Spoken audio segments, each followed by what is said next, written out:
Hey guys, my name is Batumio, and welcome to another episode of Sunday Mailbox. This is a video series where you, the viewer, can submit your gaming or Battlefield-related questions, and then I will give my humble opinion on them. To get the formalities out of the way real quick, if you would like to submit your own question that can be featured in an upcoming episode, you can do so by leaving a comment down below, or by sending me a Facebook and Twitter message. The first question for today comes from Sean, and it is, what are your thoughts about a two-seater jet in Battlefield 4? For example, one player as the pilot and the other that bombs/shoots targets. I think that it would be interesting and it would sort of be like the attack chopper. What are your thoughts? I get this question all the time. Like, a lot of you like the idea of having a two-seater jet in Battlefield 4. And while it is interesting in theory, having another vehicle in the game that requires teamwork, I'm all about teamwork. Who wouldn't want a little bit more coordination there? How in the world would they be able to balance that out with all of the other vehicles in the game? It sounds like an attack chopper, but in jet form, and the way that they've balanced out the attack chopper, even though I think they've done a miserable job with it so far, is that the chopper can't really move at Mach 5 and get away from danger. Like, if you go into the action with the attack helicopter, you either need to kill everyone that's locking on with you the Stinger missile, or you need to get behind a building or something like that to block the thousands of missiles that are flying your way. The jets, on the other hand, all they really have to do is bomb or strafe over the targets, and as soon as they start to get locked on by a Stinger missile, they just have to fly in a straight path, and really, once the first volley of Stingers flies at them, activate the countermeasure, and because they're moving so quickly, once the second volley is about to lock on, they're going to be at a lock-on range, and they're good to go. Rinse and repeat after that. Now consider adding in a two-seater jet into the equation and trying to make that work balance-wise and making it not completely overpowered. I'm assuming the two-seater jet is going to have more firepower at their disposal compared to, a single jet pilot. I mean, two people have to work together. Sure, they're going to have to coordinate to get that firepower to work in their favor, but even still, you would want them to probably have more firepower because it's two people working together, and if it was just the same as a normal jet, then why even add the two-seater in the game to begin with? You could maybe reduce its maneuverability. Maybe it doesn't have as fast of a turn radius compared to the other jets. Maybe it can't accelerate as quickly. And so if you do have a competent jet pilot on your team, that would be one way to quickly take out this vehicle. But that entire theory relies on the fact that you have a competent jet pilot on your team. If you don't, though, you're going to have a hard time taking out this vehicle. It sounds like it's going to have the same type of firepower as the attack helicopter, but with none of the weaknesses. And while that sounds amazing for the people that are in that vehicle, it sounds fantastic, for everyone else that's on the receiving end, that sort of sounds like a nightmare. Maybe DICE could work their magic and add in a two-seater jet that is well-balanced, that isn't overpowered, but also doesn't feel completely useless, kind of like what the attack helicopter feels like right now. Maybe it could work, but hopefully I've illustrated why I'm hesitant about this, why I think it would be a disaster to try to balance this out, at least with the way that the current mechanics work in Battlefield 4. And so in general, while I think the idea is really cool, I'm all about teamwork and cooperation, I'm not 100% thrilled with adding in a two-seater jet into the game. Just my 2 cents though. The next question comes from John, and it is, have you seen the new Blizzard trailer for Overwatch, and if so, what did you think about their new first-person shooter? The first time I watched the gameplay for that video was just from one of you guys. You submitted it over Twitter, wanted to know what I thought about it, and as I watched it, I was like, okay, this looks cool. It looks like a Team Fortress 2 style of game with different classes. I love the art style. The art style looks phenomenal, but then halfway through the video, once they got it to like 6, 8, 10 different classes, I was like, who the hell is making this game? Like, this looks phenomenal. And then I of course did a little bit of research. It took about 2 seconds to go online and figure out who actually made the game. I realized it was Blizzard, and I was 100% sold right then. A lot of you probably don't know this because I mainly focused on shooters for my channel, but I'm a pretty big Blizzard fanboy. I like almost every single game that they produce. Diablo 3 was a little disappointing when it first launched, but basically everything that's come out in like the last 10 years, I have devoured. World of Warcraft, I was Gladiator status. For the arena, I played a Restro Druid. I love that game. StarCraft 2, I got to Diamond League as Protoss. Diablo 3, of course, I sunk in hundreds of hours into that game. And the fact that they're now getting into the shooter genre, and it's looking like it's going to be sort of along the lines of Team Fortress 2 with a wide variety of different classes, and it seems like they're trying to expand that a little bit more. Needless to say, I was very impressed.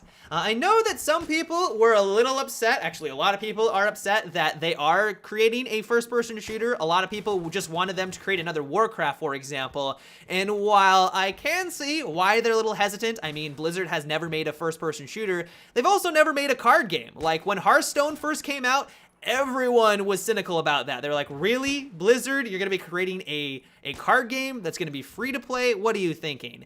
Now that that game's been out for a couple of months, though, it is easily one of the most popular card games in the world. It's accessible, pretty much critically acclaimed across the board. You see it constantly streamed on Twitch. It has a huge following. It is a phenomenal game, and it really just showcases what Blizzard does best, and that is that they will take a genre and make it accessible and fun for the wide market. They've done it with StarCraft, they've done it with World of Warcraft, you look at Hearthstone, the card game now, and what I'm hoping is that with this new first-person shooter, they do it with that as well.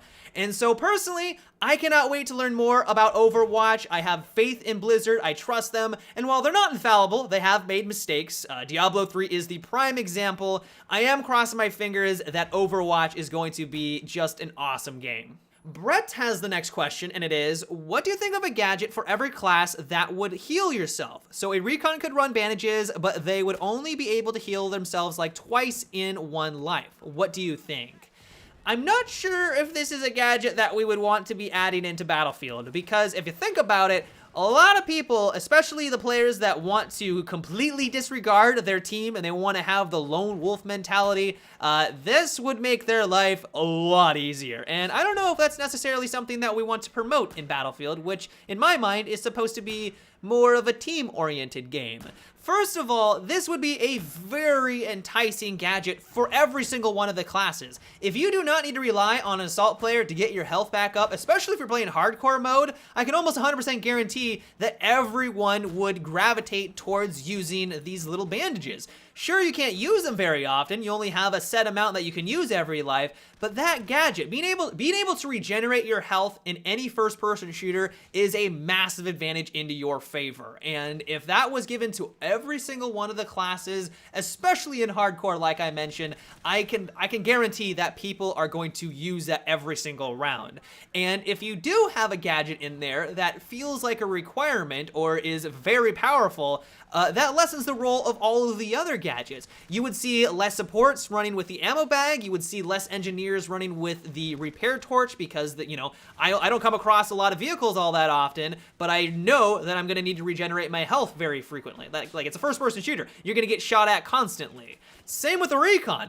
Now you might run C4 and the bandages instead of C4 and the spawn beacon. Spawn beacon being a huge advantage for your team, no longer using that because you'd rather be a little bit more selfish and not have to rely on the health bags. This would be a direct nerf to the assault class, and I know a lot of you would like that idea. I mean, the health pack is easily one of the most powerful gadgets in the game. This would be a direct nerf, or an indirect nerf, I guess, to that gadget because less people would have to rely on it.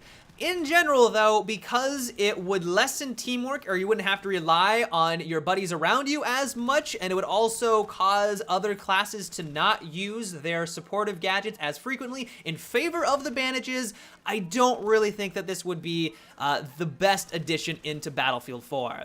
The next question for today comes from Jeremiah, and it is, Call of Duty Advanced Warfare is said to have a great campaign, and so what if they made a COD game with a campaign focused on zombies?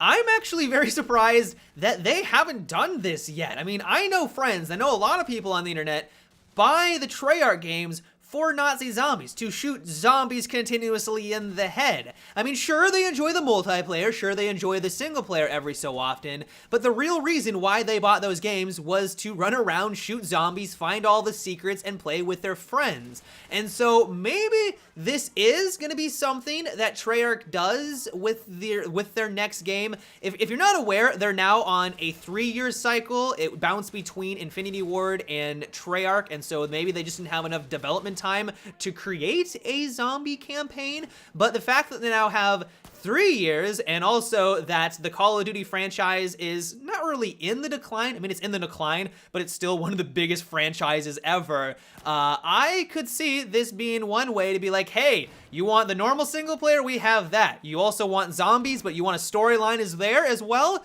Here's the zombie campaign. That would be cool. That would be pretty awesome if they did decide to do that.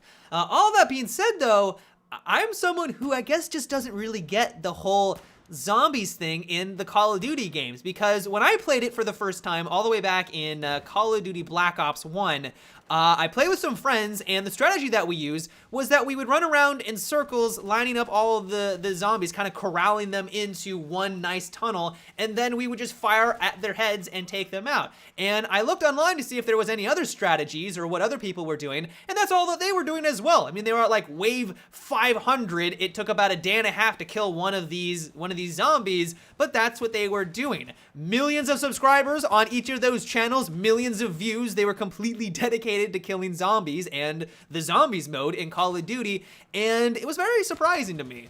And so let me know what you guys think the reason why this is so popular. Are you someone that enjoys the Nazi zombie game mode? I know they've always done a phenomenal job with the Easter eggs and unlocking cool secrets on all of the maps. Is that the reason why it's so much fun? Or is it just really cool just to kill zombies mindlessly with your friends and have a good time? I'm leaning more towards that, but let me know down below. But yeah, guys, that is about it for today's Sunday Mailbox. I hope you enjoyed. Once again, if you would like to submit your own question for an upcoming episode, you can do so by leaving a comment down below or by sending me a Facebook and Twitter message. But until tomorrow, guys, have a good one and take it easy.